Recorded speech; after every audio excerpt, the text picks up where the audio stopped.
Good afternoon, everyone. I'd like to start the session. So my name is Sherene Loy. I'm a medical oncologist at the Peter MacCallum Cancer Centre in Melbourne, Australia. And we have our first state-of-the-art session today, which is the winding road of immune biomarkers in breast cancer. So as everyone knows, now we're in an era of immunotherapy. And how can our immune biomarkers help us on this road? So I'm just going to give you a brief history lesson. And before we delve into the new work, there we go. So over 10 years ago now, my colleague, Dr. Salgado, Dr. Denkart and myself had a vision to develop an immune biomarker that was pragmatic and globally accessible around the world and to help us understand the role of the immune system in breast cancer. This is the method that we defined on the screen and the paper that we wrote back in 2015. Now it's very highly cited. And this was really to help us understand the role of the immune system in breast cancer. And the reason we started this journey is because we found that in early triple-negative breast cancer, high levels of immune infiltrate was extremely strongly prognostic and associated with a good outcome, and this was independent of nodal status.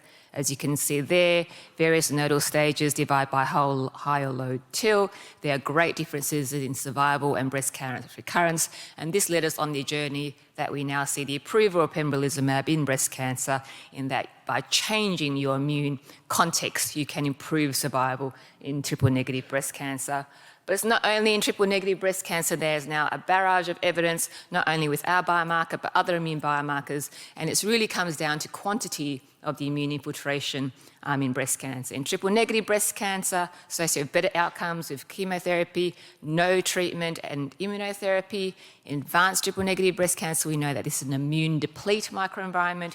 In early-stage HER2-positive breast cancer, we also know the immune system has a very strong role there in the setting of HER2 antibodies, and also duration of trastuzumab. And lastly, in hormone-responsive breast cancer, we have seen that a subset is extremely immunogenic, and this changes the way we think about T-cell immunosurveillance in a different subtype, and arguably the most common subtype of breast cancer that we see. And so now we have really 10 years of our journey to disseminate this biomarker, and I'm going to now introduce Dr. Salgado and the work he's done in this field. So thank you.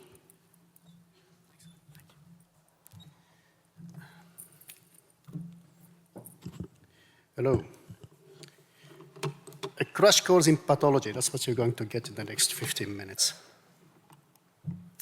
Basically, what I'm going to explain you is everything 10 years of experience summarized in 6 easy-to-understand lessons that you can take home and discuss with your colleagues.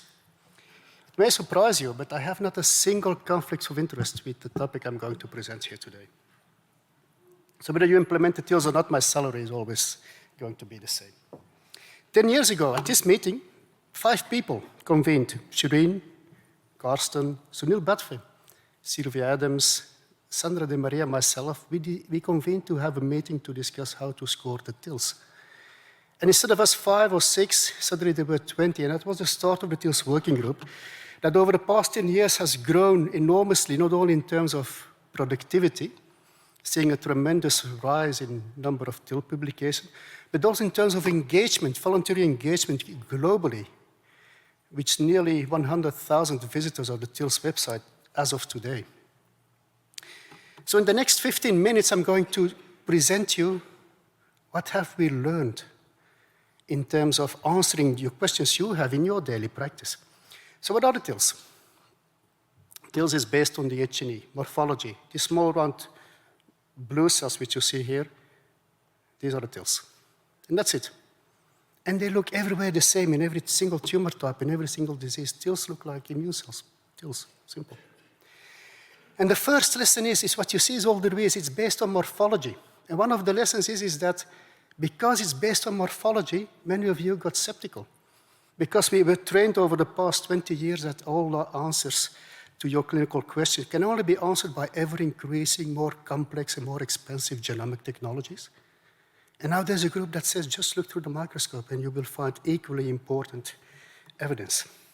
In this case, for example, this is a liver metastasis. You see liver tissue to your left and to your right, you see the cancer tissue. What do you don't see? You don't see immune cells, right? Right next to it, just a few micrometers next to the invasive cancer, you see a portal tract with a tremendous amount of lymphocytes. What does this mean? And I'm going to ask this question several times. What does this mean when you get a result from a genomic assay? The genomic assay will tell you this is immune-inflamed. Why? Because the genomic technology captures all the immune cells not associated with the invasive cancer. So you have a false positive immune enrichment according to the genomic assay. Let's have a look at this example. This is a skin metastasis. Now enter the mind of a pathologist. You see the cancer cells? What is it what you don't see? Give you 3 seconds. Fibroblasts. See? The pink tissue is fibrous tissue. It's like a wall. So the immune cells don't get in. Immunotherapy will never work. T-cell therapies will never work. Adoptive T-cell, nothing will work because the immune cells just don't get there. So the pathologist, just looking through his microscope, can tell you immunotherapy will not work in this patient because the immune cells just don't get there. And the substrate to get into the cancer are the fibroblasts. And that's a message for the drug developers in the room. We need fibroblasts for any success of T-cell therapies or immunotherapy. Second lesson. You can have false negative immune-inflamed cancer, genomically speaking, if you don't have a pathologist reading the slides. And if you don't have fibroblasts, you don't have TILs. And we will see in a minute where we don't find fibroblasts in the human body. Morphology is complementary to any genomic assay. You can't analyze any genomic assay, even not AI, if you don't have a pathologist looking at the slide. Let's look at this case, and again, entering the mind of a pathologist. To your left, you see an H&E with a lot of black dots. These are the TILs, okay? That's all you need to know. In the middle one is CD8. And to your right, you see PD-L1. What do you see? Again, 3 seconds. You see an equal amount of CD8 and TILs.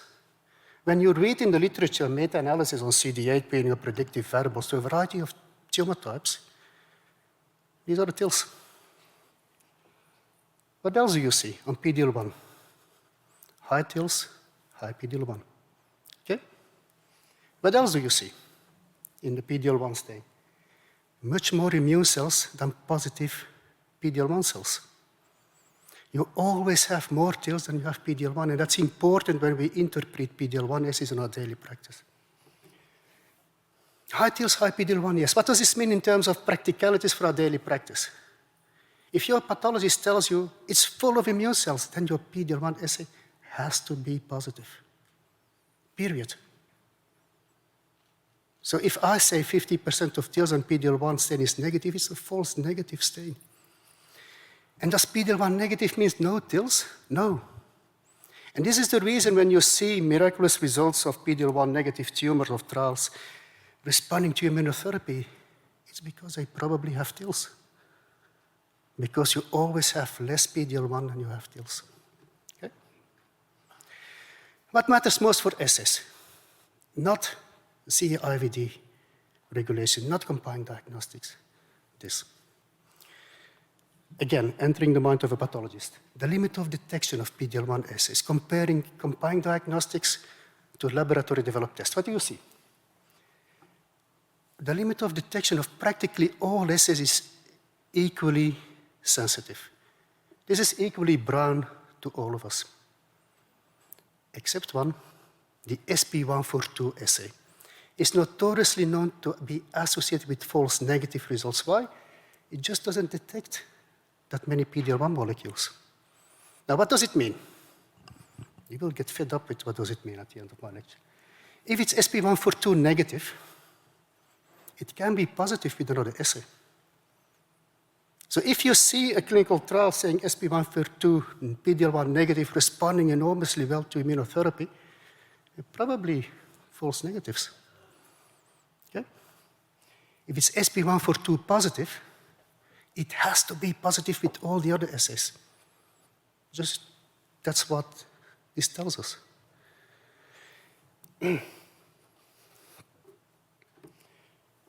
Going back to this slide, TILs, CD8, PD-L1. If that slide would have been said with the SP142, it would be negative. So that's a false negative slide with a combined diagnostic. So be careful with the PD-L1 assay that you use in your daily practice and also in clinical trials, because you may be missing patients.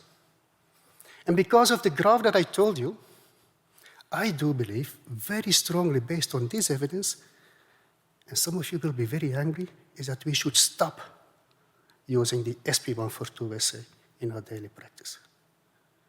Because it's notoriously known to be associated with false negative results. And you may be missing patients who may benefit from immunotherapy. We should stop using the SP142 assay in clinical trials. Trials will turn out false negative, or you will have a problem in recruitment due to this false negative character of the assay. So one of the messages at the end is, what do you do when you get home? It's on this. And PD-L1 is a quantitative biomarker. It just measures the amount of immune cells. It's not qualitative. It's not like a BRAF mutation of a KRAS or an EGFR. It's just the more you have, the better. Immunotherapy is not targeted therapy. Immunotherapy does not kill the cancer cells. It's the immune system does. This is already complicating the lives of some of you, quite probably. But in your daily practice, if you have a patient who has the primary tumor, a skin metastasis, a liver metastasis, and a bone metastasis, and you want a PD-L1, which sample should the pathologist test in his daily practice? All of them? We did an analysis in triple-negative breast cancer, and this was recently confirmed by a study from Christine Smith's group in luminal breast cancer. Where don't you see immune cells? Liver, bone, skin, and brain, which is not here. No immune cells, no PD-L1. Okay? Lesson 4. If possible, in your daily practice, if you have to stay for a PD-L1, you have to preferably use the primary tumor. Why? Because the metastatic setting is an immune-deprived environment. TILs go down in every single tumor type. Lung, ovarian, melanoma, etc. And these sites, and ask every pathologist, don't have a lot of immune cells. And why not? Because they don't have a lot of fibroblasts. And why not? That's up to you, the genomic smart people, to find out. Clinically speaking, what do we know? This is my favorite trial. The Keynote 119, a prospective phase 3 trial, Pembro, only Pembro versus chemo. PD-L1 was not associated with benefit. It is associated with benefit when you look at the TILs. The blue line is more than 5%. The gray line is no TILs. And the middle line is chemotherapy. Predictive benefit using TILs. PD-L1 here was associated with magnitude of benefit. In PASSION 130, exactly the same story, cutoff of 10%. In PASSION 131 was negative. Genomically, the BLIA phenotype in PASSION 131 was positive for predictive effect of atazole. And the BLIA phenotype, basal-like immune activation phenotype, is characterized by one word, starts with a T, TILs.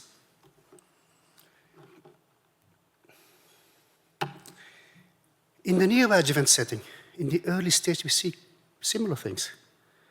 High TILs, high response to only immunotherapy in the Bellini trial. Also with high PD-L1, not surprisingly. Clinically speaking, this case was SP142 negative, but has many TILs. Now, considering what I mentioned to you before, what would you do in your daily practice? This is a question for those clinicians in which country SP142 is used often. What will you do? Nothing? Shall I call your pathologist to say, make it positive a little bit? Or call your pathologist to restain with something else? The right answer is 3, of course. CPS versus TILs. We all use CPS. Look this case. You see the cancer cells, the ugly things, a lot of immune cells. This is 22C3. What is a CPS score for the pathologist in the room? More or less than 10. It's less than 10. Okay? Based on what we have seen already, this patient will probably respond to immunotherapy. So TILs predict benefit in several phase 3 trials, independently confirmed. High TILs, high PD-L1. PD-L1 negative doesn't mean no TILs. That's important. CPS less than 10 can have high TILs and probably respond to immunotherapy. And all these patients don't get immunotherapy in your settings. And PD-L1 negative tumors can still have TILs and respond to checkpoint inhibitors. And why is this? 2 reasons. High TILs and a false negative PD-L1 stain. What about prediction if TILs negative, PD-L1 positive? The 7FL study, high-risk hormone receptor positive disease. Almost done, 5 slides. TILs predict a higher response rates, higher PCR rates. Okay? What did we see in this study? TILs positive, PD-L1 negative respond. TILs negative, PD-L1 positive also respond. How is this possible? Question to the pathologist in the room. How do you explain a TILs negative PD-L1 tumor responding to immunotherapy? Give you 3 seconds. Which cell type does PD-L1 mostly stain? The macrophages. And where do we see macrophages if you don't see TILs? In TLSs. So my hypothesis is that the cases that have no TILs and have TLS, tertiary leaflet structures, are those that benefit from immunotherapy. Okay. And these are considered CPS positive because the CPS methodology just takes everything. Lesson 5, and I have 6 lessons, for daily practice, and we have been saying this for 5 years already. Score both TILs and PD-L1. The only relevant question in daily practice, risk of recurrence. Can we predict the risk of recurrence in triple negative without knowing on the TILs? Study by Roberto from the Mayo Clinic with the TILs working group. We took a group from Japan, South Korea, several countries in Europe and the US. 2,000 patients, no chemo, nothing. A little bit of radiotherapy here and there. To make a long story short, the PT1 stage 1 tumors, high TILs do excellent if you don't give chemotherapy. Are we saying that you should not give chemotherapy? No. What we are saying is this is informative to you in your daily practice to discuss with your patient. And to have this extra level of evidence, we are conducting the optimal trial, which is a stage 1 de-escalation trial based on TILs. And Marlene Cook is going to show you tomorrow. TILs in Keynote 522. Stage 2 and stage 3, TILs are predictive for response. We saw it again this morning. And TILs are predictive for outcome. We have seen several Keynote 522 real-world studies. And the best study to analyze the importance of TILs is in the real Keynote 522, developed by industry. The TILs have been transferred to Merck in November 2021, 3 years ago. I can only speculate why still the TILs have not been public. Are the TILs predictive? Are they just prognostic? May it just have been forgotten in the drawer of somebody at Merck that the TILs have been there. I'm very willing to resend again the TILs course. We saw yesterday that the bleophenotype, remember the complementarity between morphology and genomics? We saw yesterday that the bleophenotype has with practically no added benefit of Pembro. It's like in patient 131. What drives the bleophenotype? One word, starts with a T, the TILs. Excellent. So on behalf of many of you, on behalf of our patients who have given consent to do research on these samples, on behalf of all future research, I asked Merck and the clinical scientists of those trials to make the TILS data public so that we can learn from it. We have several New England manuscripts on the Keynote 522. It's in all guidelines. We saw a week ago in the New England overall survival data from Peter Smith. Can anybody give me one reason why the TILS should not be public? Lesson 6, can you define the risk of recurrence? No, you can't, period. I will not debate this. The evidence is crystal clear. It's like determining an outcome in breast cancer in luminal breast cancer without knowing on histological grade. TILS are for triple negative, and it's 2 more slides, and then I finish. And HER2, what grade is for luminal disease. If you can forget everything what I said, this is the most important for your daily practice. In conclusion, TILS can help you inform your daily practices. You just need an H&E and be pragmatic in using the TILS. And we need to continue to partner with industry, even with this experience with Keynote 522. What to do next Monday? The St. Gallen Committee people, consider this question for the 2025 committee. High TILS stage 1, consider the TILS as a discussion item with your patient. It's a very pragmatic question. Don't write it as a binary thing, you treat or you don't treat. Will you ask your pathologist in the lab on next Monday, what do you do? Which assay do you use? And can you please add the TILS? And if you don't agree, come to the mic. Ask your pathologist to partner with us because we partner with the FDA to develop regulatory science projects. And we have co-developed a course with the FDA on TILS, and we use these data to inform the development of reference materials for AI developments. And finally, train yourself. Use all the publicly available material on tilsinbreastcancer.org, and we can help you. This is an example of a very beautiful experience in the south of India, a workshop for more than 100 pathologists, all willing to score the TILS. Thank you very much.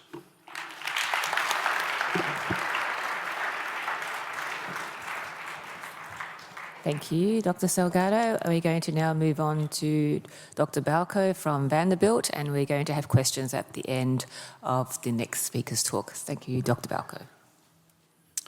Thank you. Always a tough act to follow, Roberto.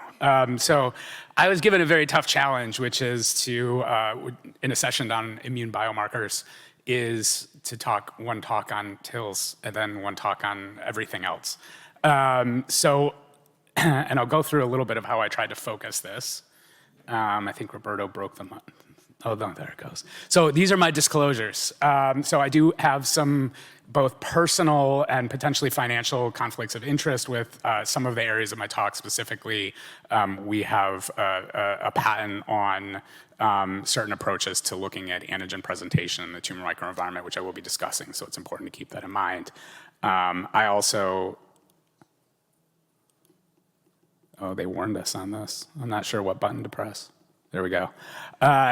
And a personal disclosure, which is some of the ideas of my talk are things that I am very personally passionate about as areas of research and areas of the field. And so I have my own personal views on this, and it is by no means meant to, I do understand that many people might have different opinions on this, but this is from my perspective. They asked me to talk, so. Oh, man.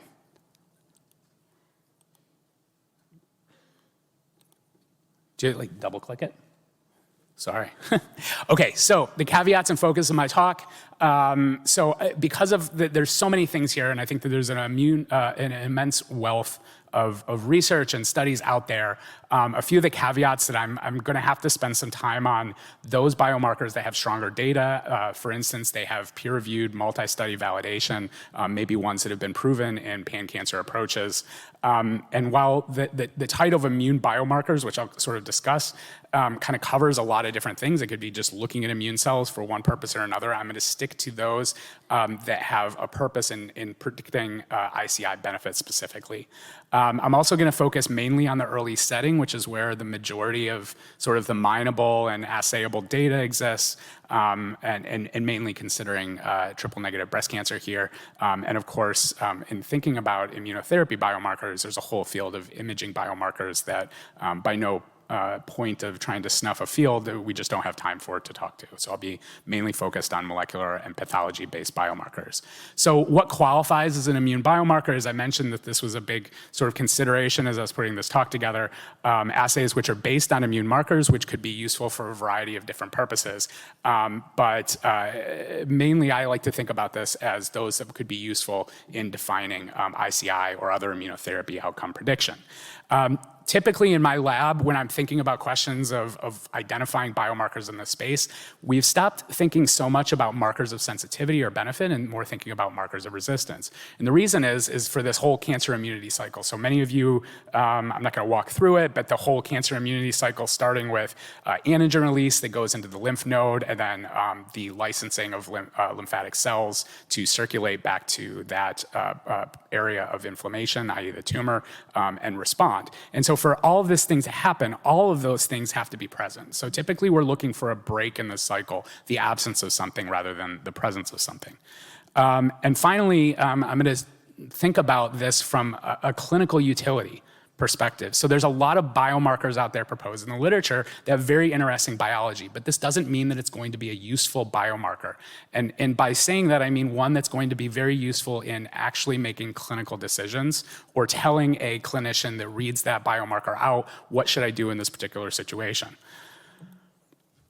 So I'll briefly go over some of the major players that I think everyone's familiar with. Roberto did a great job of summarizing at least two of these, one being PD-L1 expression. We're very familiar with that. We heard a little bit on tumor mutation burden from the Keynote 522 presentation on Tuesday. Typically, TMB hasn't been like a huge predictor in most of the studies that have been done in the breast cancer space, mainly because the number of very high TMB tumors in breast cancer tends to be small. And then, of course, I don't think I need to mention more on TILs, as you guys just heard an outstanding presentation on that. So when I think about biomarkers in this setting, mainly the early stage triple negative breast cancer setting, I'm thinking about what are the areas of need. So for me, there's three populations of patients in this setting. The first one being the patient who doesn't need the immunotherapy. They would have gotten PCR to that standard chemotherapy regimen, and that's about somewhere between 30 to 50% based on the regimens we would use. There's number two, which is the patient who needs the immunotherapy to achieve the PCR. And so we know from the best data that we have at this point, Keynote 522, that benefit, looking at 3-year event-free survival or longer, exists somewhere around the 8 to 10% range. That is the absolute difference in 3-year event-free survival. And then finally, the patient that won't respond to either one of these and needs another intervention altogether. And I think that this is a huge area of need, not just from a biomarker perspective, but also from a clinical trials perspective. So the challenges here are many of the biomarkers that we have in this space, particularly the early setting, in many cases TILs, TMB, PD-L1, are fairly well established to be at least moderately prognostic, if not highly prognostic. And this is much more, or they're predictive of chemotherapy response. And so this creates some challenges that I'm going to kind of go through an example on the next slide.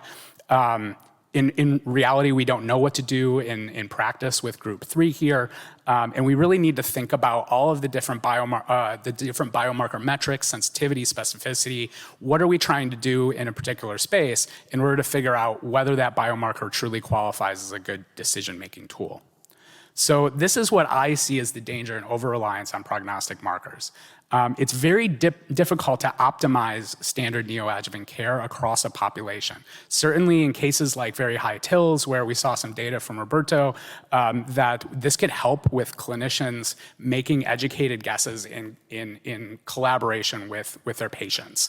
But across a population, it doesn't necessarily tell us what to do. Who do we treat with the immunotherapy and who is not going to get benefit, who does not need the immunotherapy across a larger population? I'm going to just go out and say that there's sort of like this fallacy that I've heard many times that it's preferable to give a patient immunotherapy over chemotherapy. I have been for the last 10 to 12 years very intimately involved in research across cancers associated with immune-related adverse events. We're now seeing these a lot more now that we're using these drugs in breast cancer patients, and there's a lot of interest here. There's a wealth of information on this. We know if we started treating breast cancer patients with ipi/nivo across large populations, we know what we would get. There are many rare and very serious toxicities. We need to take that into consideration. These drugs have different toxicity profiles, but they're not necessarily safer. And then the financial fallacies, right? So I've heard many times that a good, easy biomarker that's cheap has a lot of advantages. And in some ways that is the case, but we have to remember that immunotherapy is estimated to cost around $1 million per patient. And so if you're using a biomarker that's very cheap, but it's not necessarily the superior biomarker, every case, every failed case there accounts for many, many cases of the cost of the biomarker. So we need the best biomarkers in the space, per my opinion. So just to illustrate this, one of the dangers that I think was this very nice trial that was extremely interesting. It was done in Europe, the Bellini trial, which was introduced by Roberto. And what they did in this trial, just really briefly, is they took 2 different cohorts. They identified a very high TILs and also high PD-L1 subpopulation of patients that responded either to Pembro Nivo alone or Ipi-Nivo. They moved on to a arm C, which is a validation of this. They enrolled stage 1 and stage 2 patients and gave them Ipi-Nivo. And these were high TILs patients, so over 50%. As you can see, there was, perhaps not unsurprisingly, maybe surprisingly to me, there was a subpopulation of these patients that actually achieved a pass CR from just immunotherapy without chemotherapy whatsoever. However, also illustrated in the last presentation was this trial that came out that showed that nearly 85 to 90% of these patients would have actually had no recurrence whatsoever, had no therapy being given to them. And so I think it becomes sort of this illustration of this idea of where are you drawing the line where you'd make a decision to give an immunotherapy to withhold another therapy across a population. So I think that's really challenging in this space. So now I'm going to move on to a few biomarkers. This is one of the ones that I will claim again. I have some COI in, and this is something that I've been working on in my lab for the last 10 years. It started off in melanoma, and this is MHC2. This is an antigen presentation molecule that's very important for the presentation of antigens to T cells, 2 classes, MHC1 and MHC2. Going beyond the biology here, we're just going to look at this purely from a biomarker perspective. So we identified this marker whenever it was on tumor cells in melanoma as having a very good predictive outcome to single agent pembrolizumab within this trial that we published in 2016. This was later completely independently of us validated in the Checkmate 064 melanoma trial, a slightly different cutoff, but the same assay. And then later, sort of giving some evidence for a pan-cancer biomarker approach, in the Reed-Sternberg cells of Hodgkin's lymphoma, MHC2 was also shown to be associated with single-agent ICI, checkpoint inhibitor response.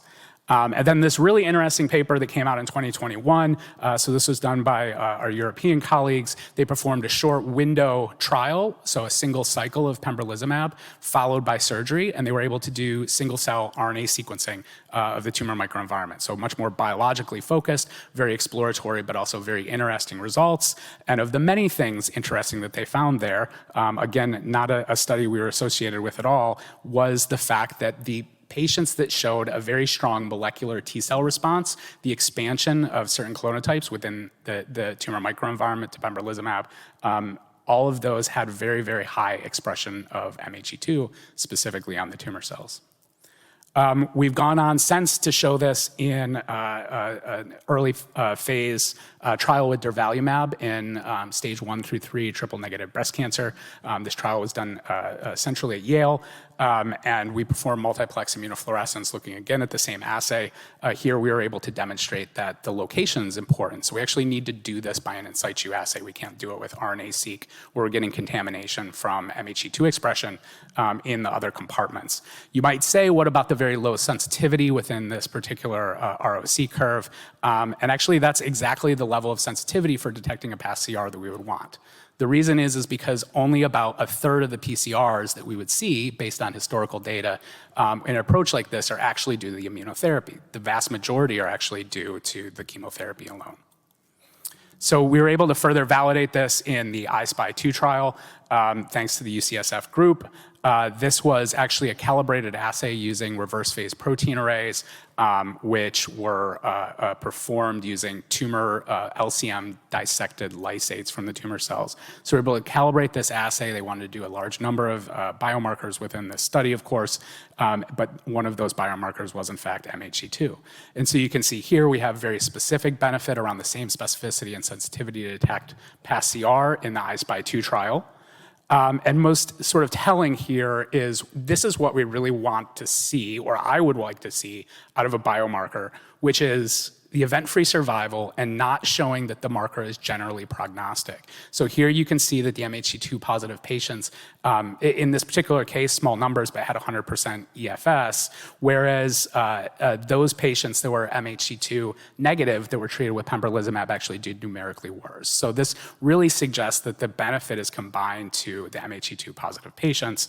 And then just, this is not published yet, but this is a similar analysis in the NeoTrip trial, which combined atezolizumab with carboplatin and paclitaxel.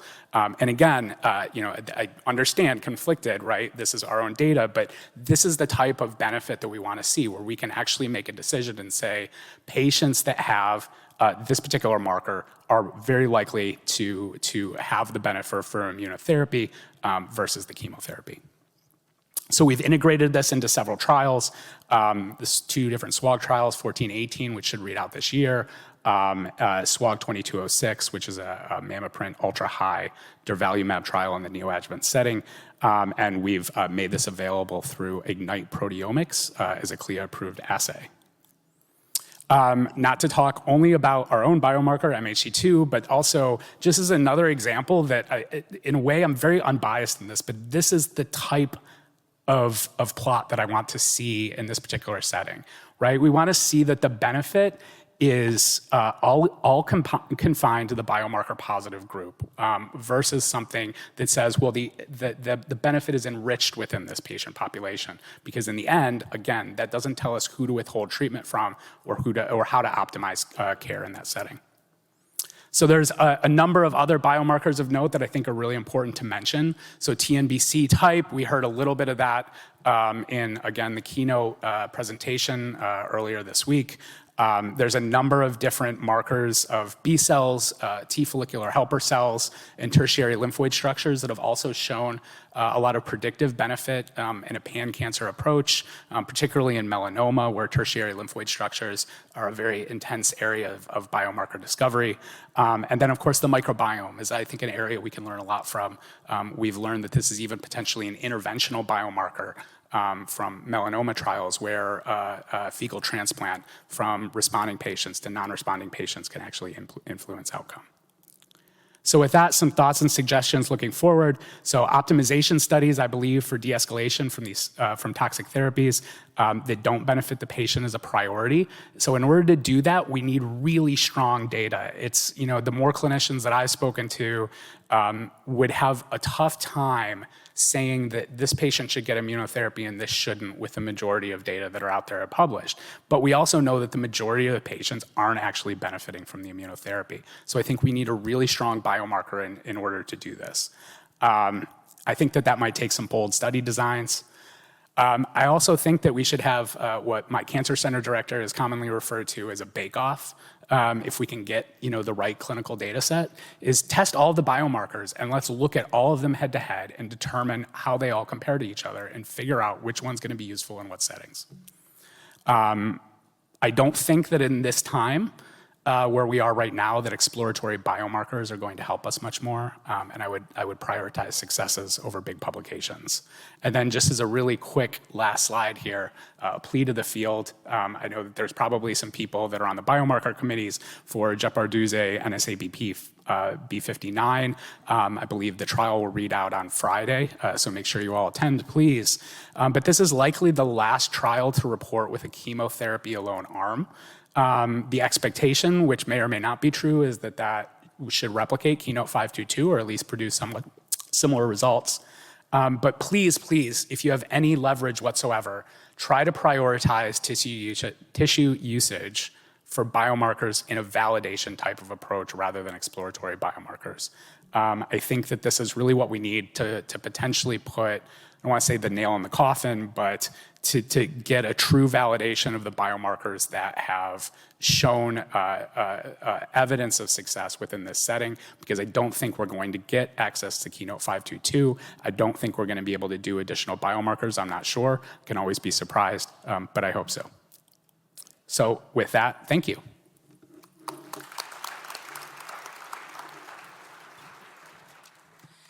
Thank you, Dr. Balko. Our final speaker is Dr. Priyanka Sharma from the University of Kansas. She's unfortunately done a back injury, so she will be on the Zoom. Hello. Can you all hear me and see me? Yes. Go ahead, Dr. Sharma. Thank you. Oh. Good afternoon, everyone, and thank you for the invitation to speak in this session. It would be a tough act to follow from the previous two speakers, but I'll try to focus more on how to deploy immune biomarkers in clinical trials. Next slide. These are my disclosures. Next slide. So in the next 15 minutes, I hope to review available data regarding immune biomarkers from phase 2 and 3 clinical trials, and I'll attempt to summarize the existing challenges and the opportunities we can create to establish clinical utility of immune biomarkers with the ultimate goal of achieving treatment optimization in early stage breast cancer. Next slide. First, starting with triple-negative breast cancer, in the Keynote 522 trial, addition of pembrolizumab to 4-drug chemotherapy regimen improved PCR, EFS, and OS, and this trial led to FDA approval of neoadjuvant pembro plus chemo followed by adjuvant pembro in patients with high-risk triple-negative breast cancer. Next slide. PD-L1 status was prognostic with higher EFS and OS events noted in PD-L1 negative compared to PD-L1 positive population. However, it was not predictive of preferential benefit from pembro, which was noted regardless of PD-L1 status. Next. GEPAR-NOVA was a smaller phase 2 study that assessed addition of durvalumab to anthracycline taxane chemotherapy without any adjuvant IO component. There was a modest improvement in PCR, but significant improvement in the secondary endpoint of invasive disease-free survival.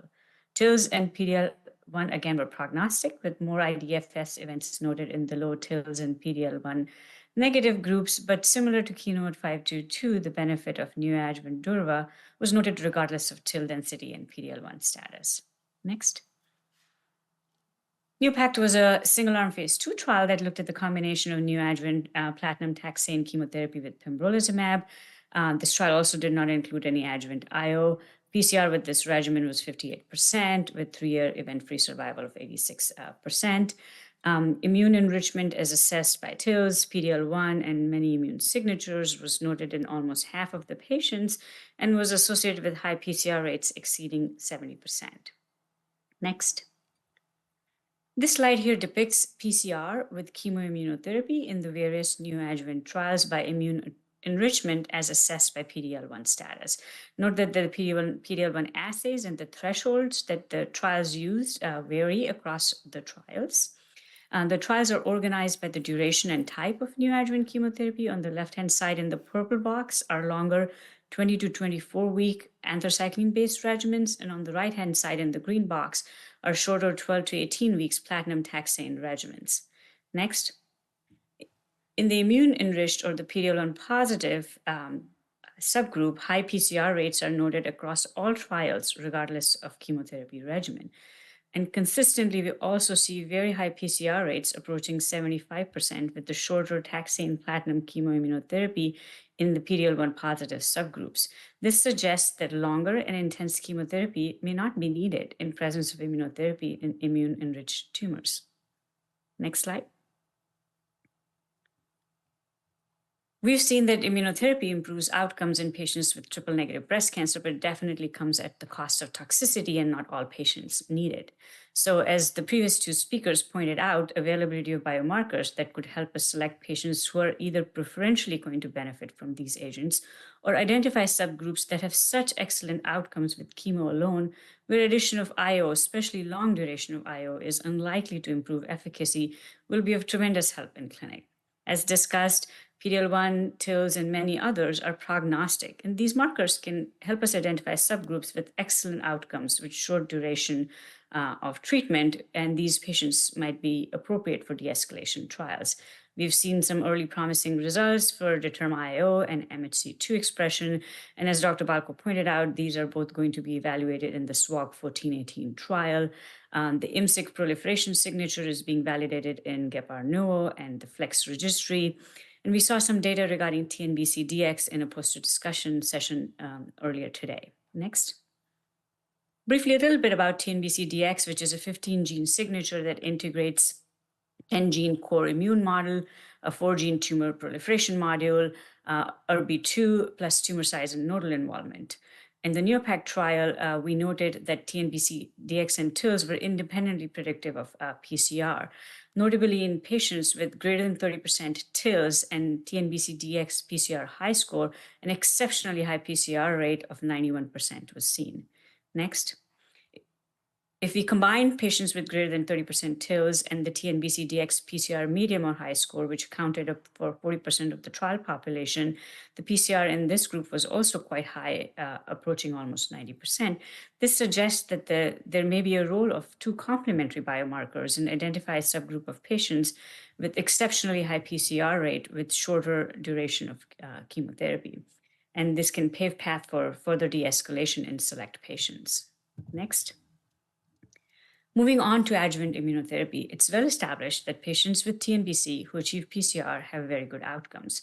However, post-Keynote 522, adjuvant pembro has really become kind of de facto standard of care, even in setting of PCR. In this analysis of patients who were treated with neoadjuvant docetaxel plus carbo, pretreatment TILs were prognostic in patients with PCR. In patients with high pretreatment TILs and PCR, the EFS was 98%, and it's unlikely that we can move the needle further from this 98% by giving any more adjuvant therapy. Next.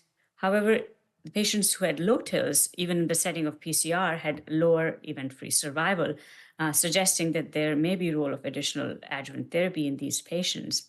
The optimized PCR trial is asking the important question of role of adjuvant pembro versus not in patients who achieve a PCR, and the trial team plans to study many immune biomarkers, including TILs, at the completion of the study. Next. We've known for a long time that immune enrichment is associated with the response to chemotherapy, even in absence of immunotherapy.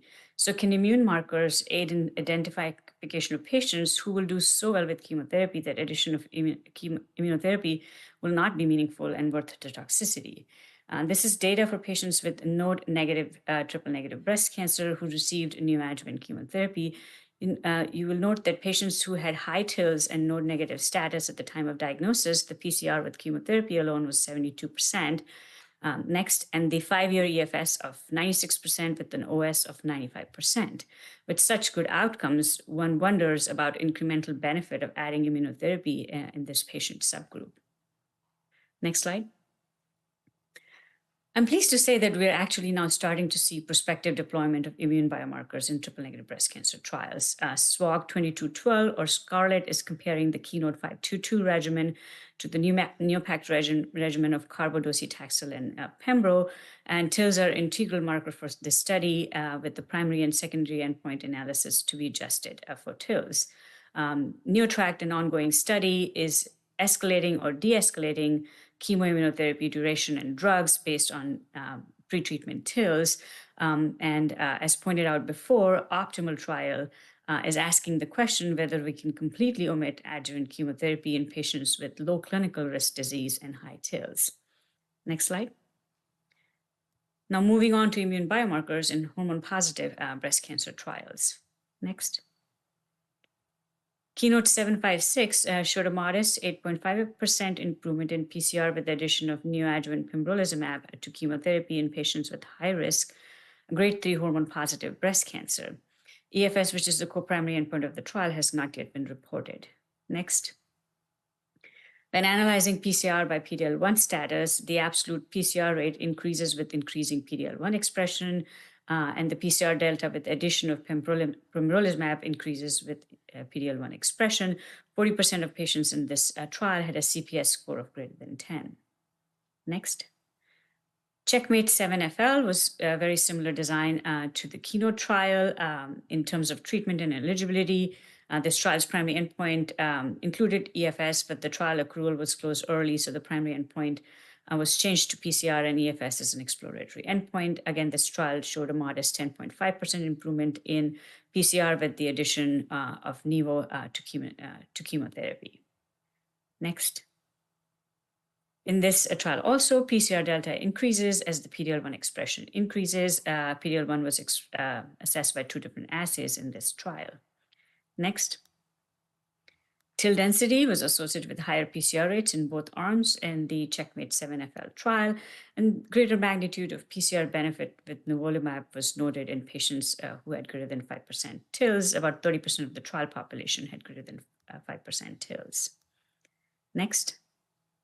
So the available data shows that for hormone-positive breast cancer, addition of checkpoint inhibitor to chemotherapy improves PCR rate in high-risk setting. The degree of PCR improvement increases as the PD-L1 expression and TIL density increases. Notably, both of these trials used grade 3 as a patient selection criteria, which is not really mechanistically related or tied to immunotherapy efficacy. So can we do better? Can we do better by using patient selection marker that biologically make more sense for an immunotherapy trial in hormone-positive breast cancer?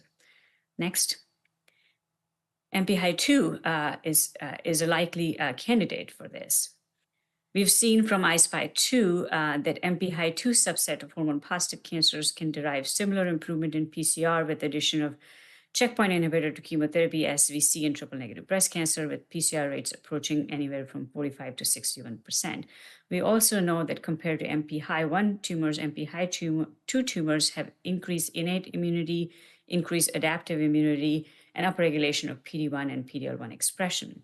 It is to be noted that grade 3 and MP2 are not the same thing. Half of grade 3 cancers are actually MPI-1. Next.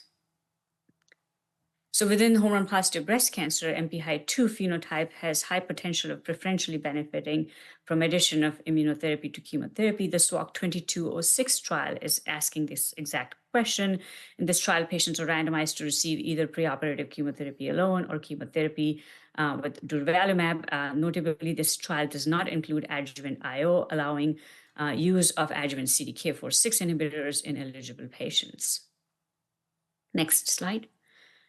So just in a few words about immune biomarkers in HER2-positive breast cancer, combined analysis of CLGB 40610 and Pamela showed that multiple B-cell-related signatures were strongly associated with PCR and EFS in setting of HER2-targeted neoadjuvant therapy.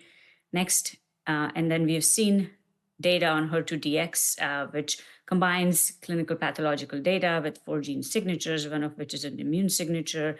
And we've seen HER2-DX validation studies where this correlates with both PCR and long-term outcomes.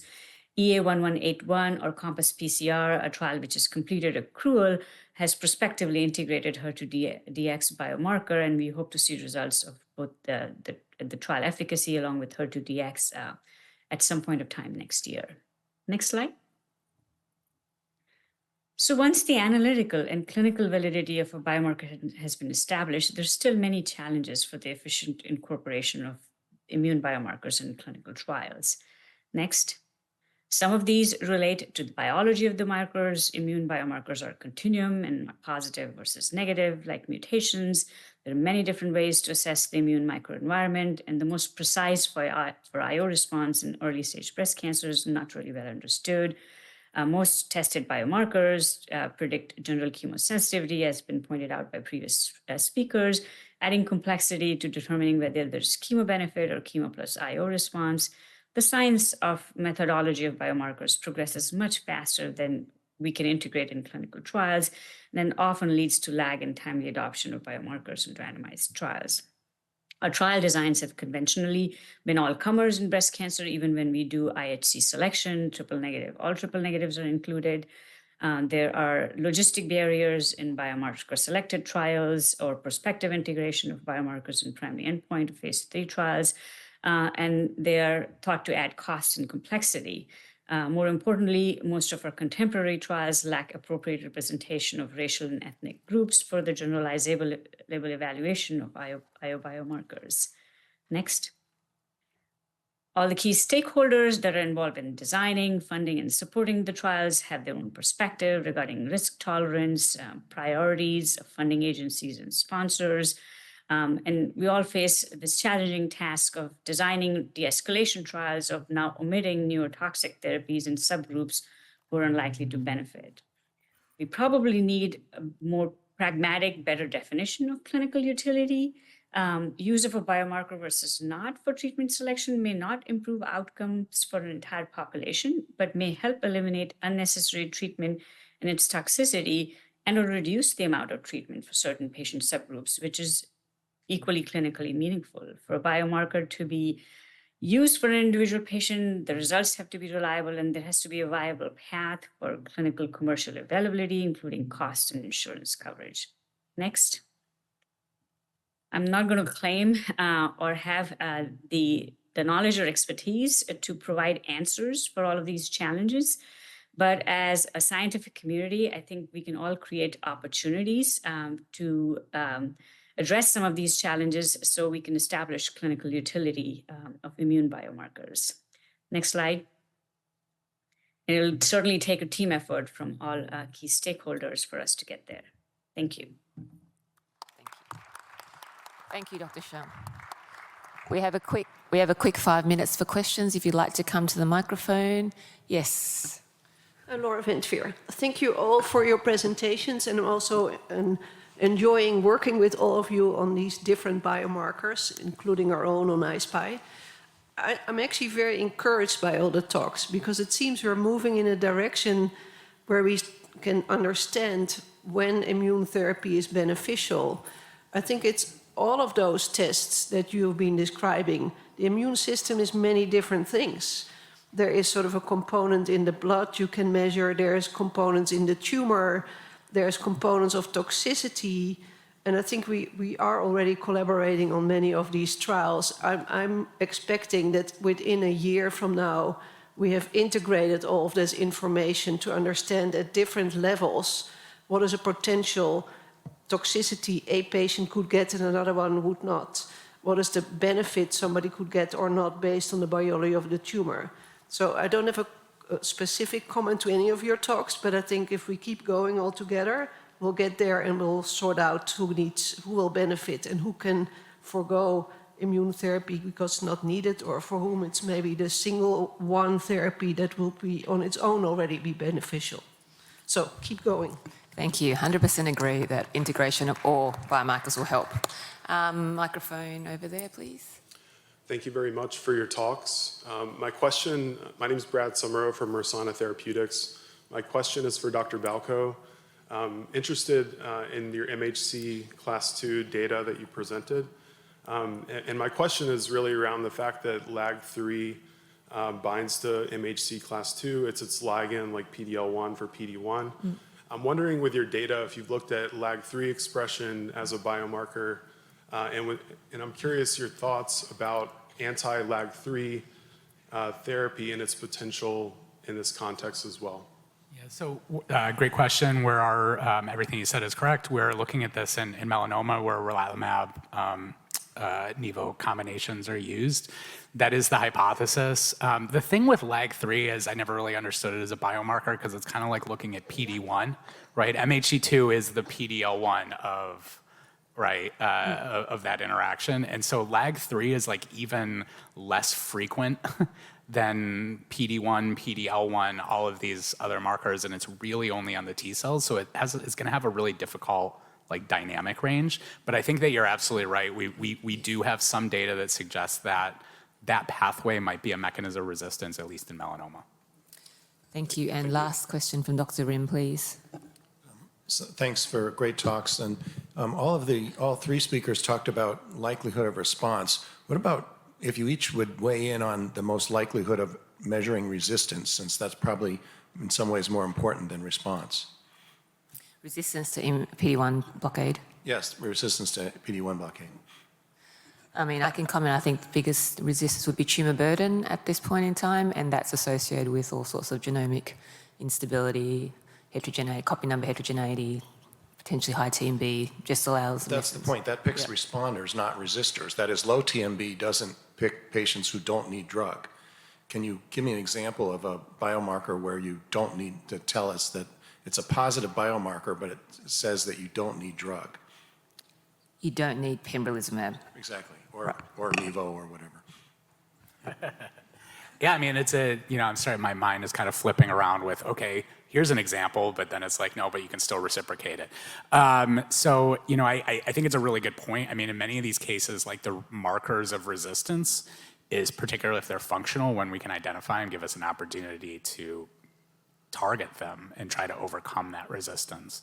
But, as I try to point out and quickly in the one slide, right, that cancer cell immunity cycle is like really almost the absence of any of these things is going to say should, if we're sampling it correctly, should, identify a break in that chain that the patient shouldn't respond. But then of course, clinically, that's not what we see. So I don't have a great example for you of like, here's the biomarker that clearly says the patient doesn't need it, but it might still benefit versus the ones, for instance, the imprint signature looks very, very good to identify like a subpopulation of patients, maybe not that are going to respond to immunotherapy, but actually conversely, the ones that don't seem like they're going to. But I still think that you could probably twist that around to being the exact same thing that Sherene said. If I may add just a few lines to what Justin just said, lack of response or lack of PCR doesn't necessarily translate into lack of long-term benefit from systemic drugs. So that's one thing we have to be careful about. The another avenue of research is then trying to compare the pretreatment to residual disease samples, and that might start providing us better insight into the mechanism of resistance, or at least the common mechanisms of resistance that exist regardless of what chemotherapy drug is given or whether immunotherapy is given with treatment or not. Thank you. I'd like to thank all the speakers. I'm sorry we have to bring the session to a close because the next session is about to start. So thank you, our speakers. I hope you feel better, Dr. Sharma, and thank you all for attending today. Thank you very much. Thank you. Take care.